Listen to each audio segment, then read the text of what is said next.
Hello watchers, P the watcher के episode review series में आप सभी का फिर से स्वागत है। आज हम लेके आ चुके हैं माय हीरो एकेडेमिया के सीजन 7 का एपिसोड नंबर 8। आपका टाइम वेस्ट नहीं करेंगे और चलेंगे वीडियो की तरफ, पर उससे पहले चैनल को सब्सक्राइब और वीडियो को लाइक करना बिल्कुल मत भूलिएगा। हमारा पुराना चैनल उड़ गया था तो फिर हम इस समय काफी दुख में चल रहे हैं। हमारे पास ना पैसे हैं ना घर वाले, मेरी माँ तो मुझको घर से भी निकालने वाली है। इसीलिए प्लीज चैनल को सब्सक्राइब और वीडियो को लाइक कर दीजिएगा।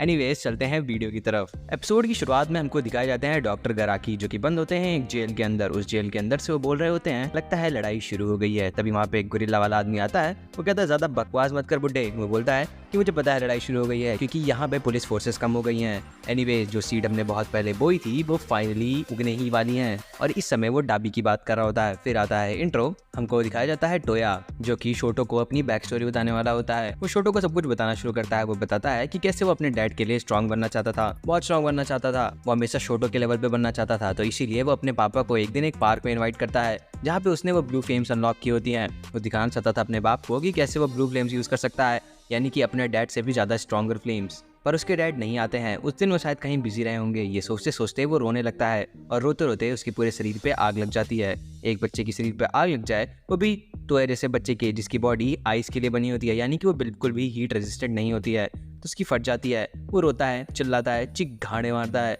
और मारते मारते वो एक पानी के फवारे में गिर जाता है। इसी कारण उसकी जान बच जाती है। पर तब तक वो पूरे पार्क में आग लगा देता है। फिर वहाँ पे उसको कोई और नहीं बल्कि मिलता है डॉक्टर गराकी। डॉक्टर गराकी ही उसकी जान बचाता है। और इसके बाद हमको इस एपिसोड का नाम बताया जाता है, जो कि है 2 फ्लैश फायर्स। एनीवेज फिर वही सीन कंटिन्यू होते हुए हमको बताया जाता है कि टोया जिंदा बच जाता है, लेकिन वो कोमा में होता है 3 साल के। वो एक जगह पे एडमिटेड होता है। एडमिटेड एज इन एक जगह पे उसको बच्चों के साथ रखा गया होता है। ऐसे बच्चे जो कि शिगराकी की तरह स्पेयर पार्ट्स थे ऑल फॉर वन के लिए। जैसे शिगराकी को चुना गया नेक्स्ट एयर की तरह ऑल फॉर वन के, वैसे ही वहाँ पे जितने बच्चे थे वो सभी नेक्स्ट एयर की तरीके से थे। इसीलिए वहाँ पे टोया को जिंदा रखा गया था, क्योंकि उसको भी शिगराकी की तरह एक एयर माना जा रहा था ऑल फॉर वन का। एनीवेज फिर उसको पता चलता है कि 3 साल बीत गए हैं। फिर वहाँ पे उसको मिस्टर सनी से मिलता है। सब कहते हैं गैंग ज्वाइन कर लो। वो कहता है नहीं करूंगा। उसको सब कुछ याद आता है। वो हीरो बनना चाहता है, कैसे सब कुछ सोचता रहता है। फिर उसको डॉक्टर गराकी बताते हैं कि क्या तुम्हारे ऑर्गन्स में इतना ज़्यादा डैमेज हो चुका है कि तुम अब कुछ कर भी नहीं सकते, तुम्हारी स्किन भी फट गई है, और उसके बाद जो भी पार्ट्स तुम्हारे पास नहीं बचे थे उनको रीजनरेटिव टिश्यू से रिप्लेस कर दिया गया है। तुम्हारे सेंसेस डल हो चुके हैं, तुम्हें अच्छे से क्लियरली न सुनाई देता है न दिखाई देता है। ये सब सुनने के बाद वो गुस्सा आ जाता है, गर्मा जाता है और गर्मा के आग लगा देता है। एनीवेज ये सब बातें डॉक्टर गराकी भी उस गोरिल्ला को बताता है। डॉक्टर गोरिल्ला ये सुन के कहता है कि क्या ऑल फॉर वन ने क्या खतरनाक प्लानिंग किया भाई, शुरू से लेकर अंत तक क्या रापचिक प्लानिंग करने का मामू।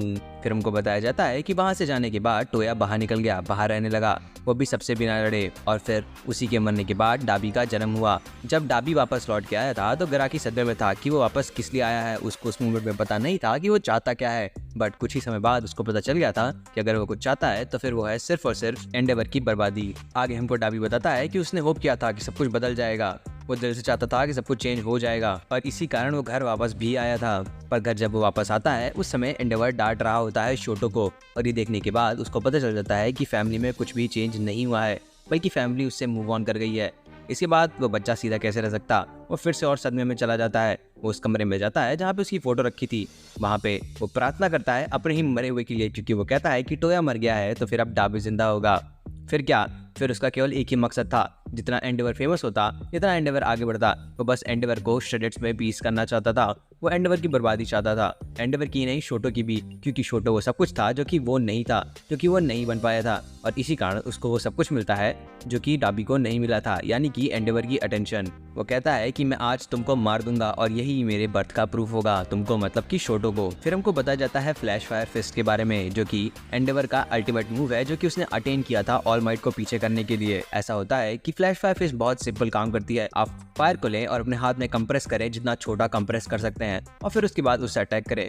Kind of laser. अगर आप फायर को कंप्रेस करेंगे तो वो अंत में तो लेजर ही बन जाएगी ना। फिर क्या, इसके बाद दोनों में मार चालू होती है टोया और शोटो के बीच में। टोया चिल्ला के कहता है कि सुनने के लिए धन्यवाद, अब मैं तुम्हारी कुटाई छटाई करूंगा। वहाँ पे पड़ी ऑल माइट की स्टैचू भी पिघल रही होती है टोया की गर्मी से। उसकी फायर पावर इतनी ज्यादा थी कि वो खुद भी जल रहा था। एक्चुअली में वो वहाँ पे मरने के लिए ही आया था। शुरू से लेके अंत तक उसका बस एक प्लान था कि वो सुसाइड करने वाला था, पर वो अपने साथ साथ बाकी लोगों को भी मारने वाला था। वो तो एकदम आई साइज के एजेंट की तरीके से था। जो वहाँ पे बाकी एंडेवर के साइड किक्स थे वो भी शोटो की हेल्प कर रहे थे, एटलीस्ट जगह दे रहे थे शोटो को, ताकि वो अपना स्पेशल मूव यूज कर पाए।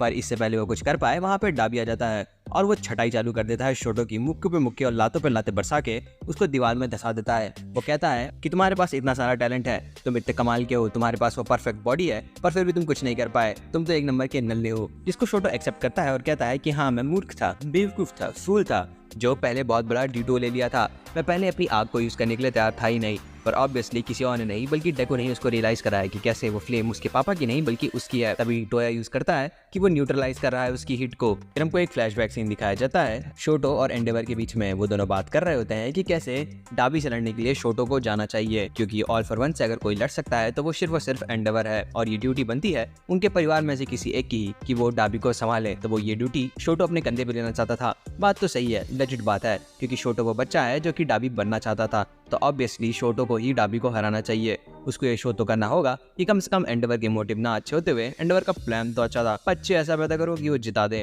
हमको रह रहे के बहुत सारे फ्लैशबैक सीन्स दिखाए जा रहे होते हैं जहाँ पे टोया चिल्ला रहा होता है कि हमारा बाप नल्ला था। फिर से हमें एक और फ्लैशबैक दिखाया जाता है जहाँ पे कोई कह रहा होता है कि सब लोग ध्यान रखना इस बात का कि 30 मिनट के अंदर सब लोग सावर के बाहर हो। फिर डेको आता है शोटो के पास और वो बोलने लगता है कि तुम सच में लड़ने वाले हो टोया से, जिसपे वो कहता है ऑब्वियसली, कहता है कि डाबी हमारे फैमिली का क्रॉस है, यानी कि हमारे फैमिली की कालिक है जिसको हम ही लोगों को मिटाना होगा। फिर वो अपने नए मूव को डेको को दिखाता है, इसका नाम होता है फ्लैश फायर, बस फिस्ट हटा दिया है, बाकी नाम तो सेम ही है। एनीवेज ये एक ऐसी आग है जो कि ठंडी है। शोटो बेसिकली करता यह है कि अपने वो दिल में कंसंट्रेट करता है बोथ आइस को और हीट को, उसके बाद फ्लेम्स को जनरेट करता है जो कि ठंडी होती हैं, तो फिर वो न्यूट्रलाइज कर देती हैं किसी भी तरीके की हीट को। ये स्पेशल मूव है जो उसे डाबी को ही हराने के लिए बनाया होता है। शोटो कहता है कि मेरे बाप चाहते थे कि वो आइस को अकर यूज कर पाए ताकि वो अपनी बॉडी को ओवरहीट होने से रोक पाए, बल्कि शोटो ने उसका उल्टा करते हुए एक ऐसी फ्लेम बना दिया है जो कि गर्म ही नहीं है। फिर हमें एक और बार वाला मोमेंट दिखाया जाता है जिसमें डेको चिल्लाता है कि ये जो आग है वो तुम्हारी है। फिर क्या, फिर हमको शोटो का भी रैम्पेज दिखाया जाता है, वो कैसे कुटाई छटाई चालू करता है डाबी की। वो सब कुछ याद कर रहा होता है कि कैसे पास्ट में ग्रीड के चक्कर में उसके परिवार ने क्या किया, पर अगर साथ कोई खड़ा रहा तो वो थी क्लास 1A, और कैसे उसको अपने पिता की तरह बनने की जरूरत नहीं है, अगर उसको कुछ बनना ही है तो फिर वो ऑल माइट की तरह बन सकता है। फिर मार होती है और मार के बाद शोटो अपना स्पेशल मूव यूज करते हुए पूरी जगह को फ्रीज कर देता है और वो डाबी को भी उसी मूवमेंट में फ्रीज कर देता है, और इसी के साथ साथ ये एपिसोड खत्म हो जाता है। ऑब्वियसली ये मार यहाँ पे खत्म तो नहीं हुई है, क्योंकि कोई बहुत बड़ा डिसाइसिव ब्लो तो अभी तक डिलीवर नहीं हुआ है, पर अभी तक का एक्शन सीक्वेंस बहुत ही कमाल का था। आप लोगों के क्या विचार हैं तो कमेंट में जरूर बताएं। और ऑनेस्टली मैं अगर डाबी होता तो मैं भी डाबी वाले काम ही करता, एक्सेप्ट मैं इनोसेंट लोगों को नहीं मारता। और यही बात छोटो भी बार बार कह रहा था कि अगर तुम्हें बदला लेना ही था तो हम लोगों से ले लिया, इनोसेंट बंदों को क्यों मारा। फिलहाल की देर तो इस एपिसोड में इतना ही था, तो थैंक यू फॉर वॉचिंग। अगर आपको कुछ भी देखना हो, कुछ भी एपिसोड चाहिए हो तो उसको कमेंट में लिख दीजिएगा, हम वो वीडियो जरूर लेके आएंगे। So this is Shivansh, once again thank you for watching and be the watcher.